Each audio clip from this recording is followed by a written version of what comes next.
Belum lagi umat di Indonesia ini tipe manusianya mudah heboh. Ya akhirnya apa? Terjadilah apa yang terjadi.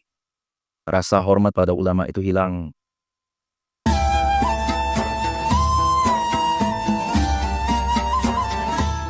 Bismillahirrahmanirrahim. Alhamdulillahilladzi an'amana bini'matil iman wal islam. Wa nusalli wa nusallimu ala khairil anam. Sayyidina Maulana Muhammad wa ala alihi wa sahbihi ajma'in amma ba'du. Azabi semua dimuliakan Allah.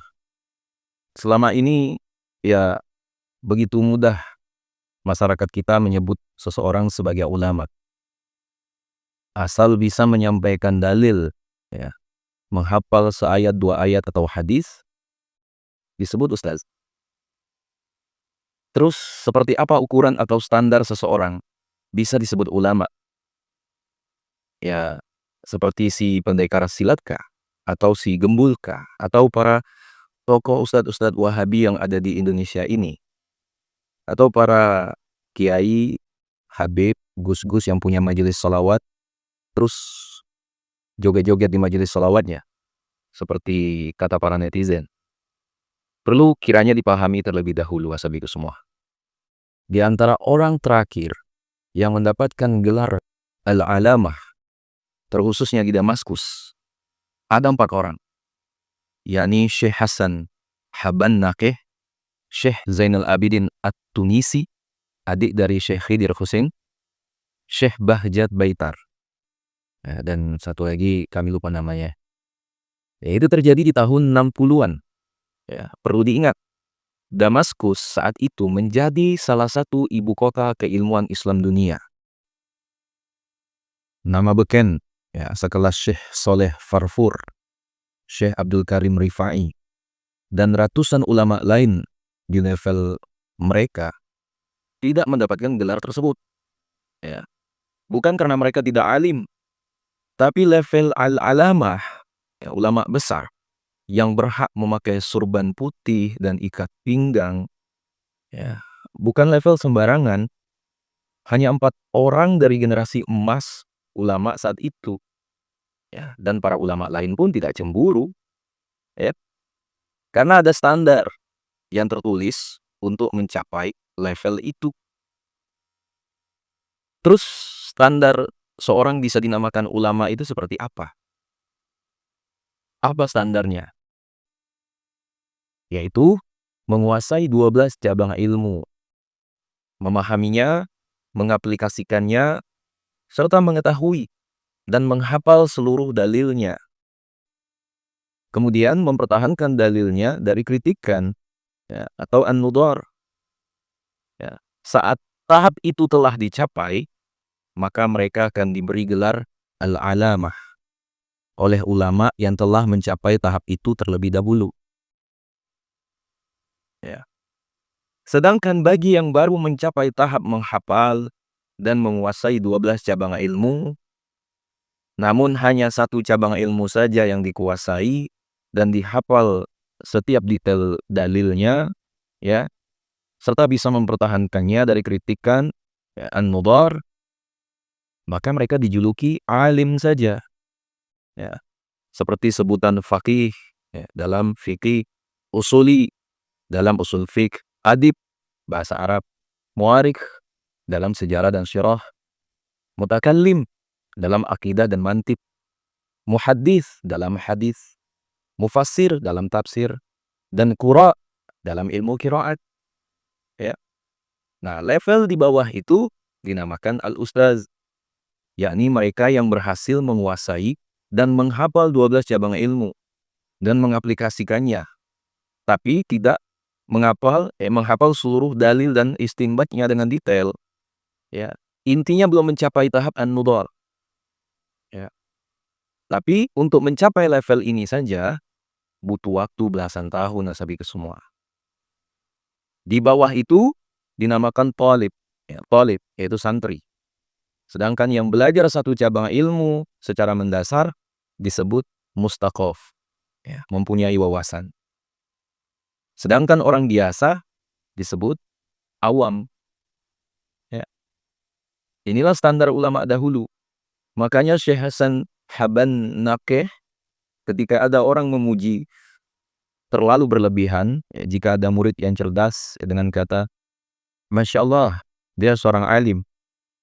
Beliau menyela, cukup katakan talib yang berbakat. Bukan karena tidak mau memuji, tapi beliau sedang mengajari kita untuk menaruh sesuatu pada tempatnya. Karena semua gelar itu sudah jelas standarnya. Ya, sabi ke semua, seorang yang cerdas ataupun pintar ngomong saja tidak cukup. Bahkan punya wawasan dan bacaan banyak juga tidak cukup untuk dikatakan alim. Tentu ulama melakukan standarisasi ini agar tidak ada orang yang berbaju ulama yang menipu umat. Ya. Kalau tidak, lama-kelamaan kepercayaan umat pada ulama akan hilang.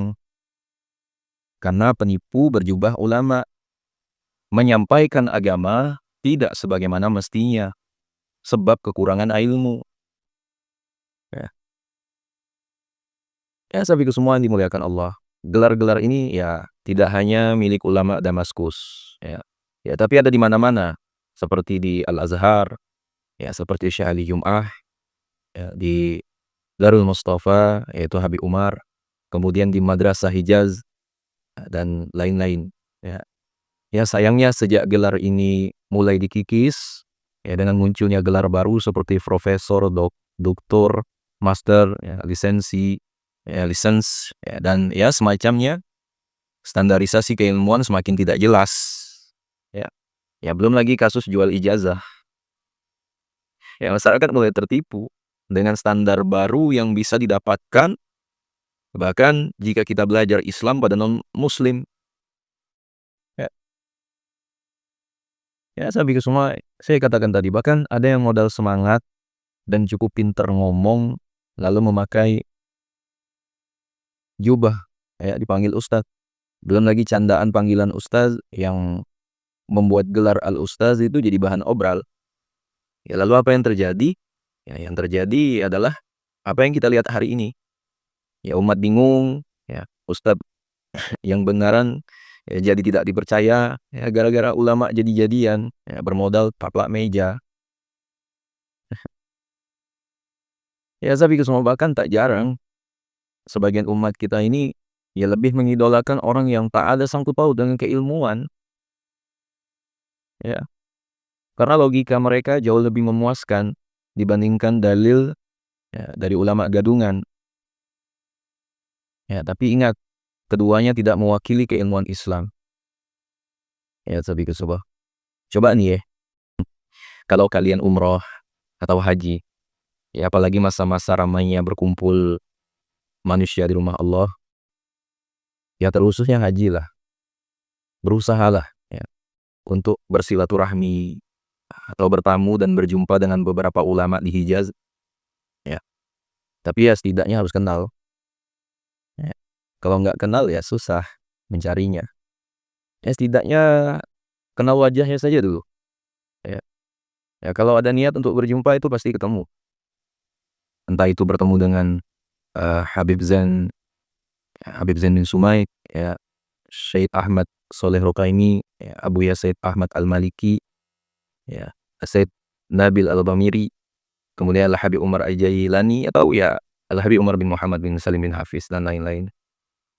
Ya karena posisinya manusia sedang ngumpul-ngumpulnya dari seluruh mancanegara. Ya. Selain itu juga berusaha untuk ambil barokah dari mereka, minta doa dan ijazah ilmu dari mereka. Ya. Ya, kalau bisa nih lagi cari tahu alamat mereka di Mekah, ya, di tanah Hijaz itu. Ya sabi ke semua, dan luar biasanya lagi ya antara mereka ini ada yang bergelar mufti. Ya, yakni gelar bagi orang yang bertanggung jawab dan berhak untuk memberitahukan hukum Allah pada umat. Ya, ya pasti kita bakal heran. Kok banyak banget mufti? Ya, ini ditunjuk oleh kerajaan? Ya enggak. Ya, yang udah belajar fikih dan usul fikih pasti paham. Ya, di sana ada syarat-syaratnya. Contohnya sabiku semua, sekelas Abu Said Ahmad Al-Maliki, itu termasuk mufti atau enggak? Hah? Jawabannya, beliau memang alim, tapi belum mencapai taraf mufti, ya. Lihatlah, selevel Abuya dan punya nama besar saja belum mencapai derajat itu. Berarti ada standar tinggi di sini. Lalu sebenarnya siapa yang menentukan seseorang mufti atau bukan? Jawabannya, ya mufti-mufti sebelumnya. Ya. Asal semua dimuliakan Allah. Gelar mufti ya, seperti dulu itu masih ada. Ya. Bukan mufti yang ditunjuk pemerintah karena alasan politis ya. Ya, dan alhamdulillah ulama Hijaz itu masih memakainya. Ya. Ya, seharusnya standarisasi ulama itu ada di seluruh dunia. Apalagi terkhusus di negeri kita tercinta Indonesia, di mana semua orang kita lihat jadi ustaz, ya, gus-gusan, habib-habiban, sekarang itu kan.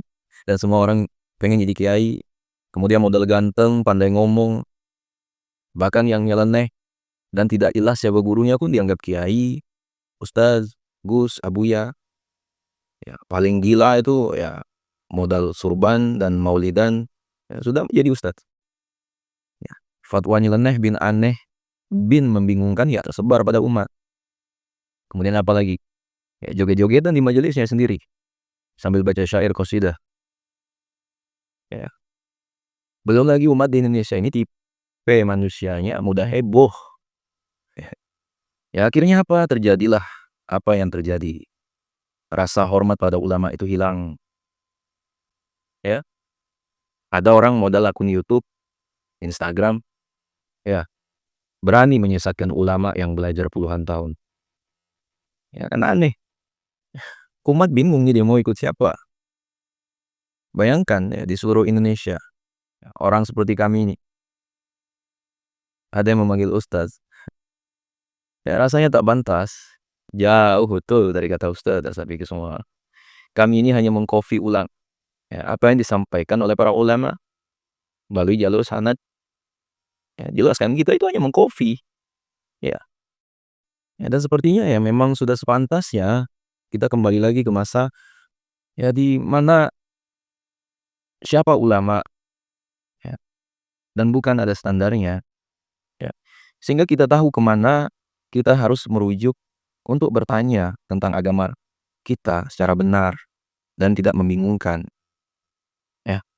Hijaz, Mesir, ya, Yaman, Hadramaut, dan lain-lain terkhususnya di tanah Arab ya sudah ada. Indonesia kapan? Ya Indonesia mah ya sekarang mah bebas ya. Siapa saja bisa ngomong, walaupun bukan bidangnya. Apalagi yang baru hijrah kan, mantap nggak tuh? Berani menyesatkan ulama-ulama, ustaz-ustaz yang sudah belajar puluhan tahun. Tapi semua dimuliakan Allah Subhanahu wa Ta'ala ya. Jadi itulah apa kami sampaikan ya. Semoga video yang kami sampaikan ini bisa jadi bahan renungan untuk kalian semua ya. Ya, siapa yang pantas disebut dengan ulama? Siapa yang pantas disebut dengan ustaz? Kalau standar kita siapa sekarang? Hah? Pesilat ya? Itu standar kita sekarang. Astagfirullah. Astagfirullah dimuliakan Allah. Ya mungkin itulah Pak kami sampaikan. Sekali video bermanfaat, jangan lupa share pada orang kita cintai, dan juga jangan lupa share ke akun media sosial kalian yang lainnya agar jauh lebih bermanfaat lagi. Wallahualam. Assalamualaikum warahmatullahi wabarakatuh.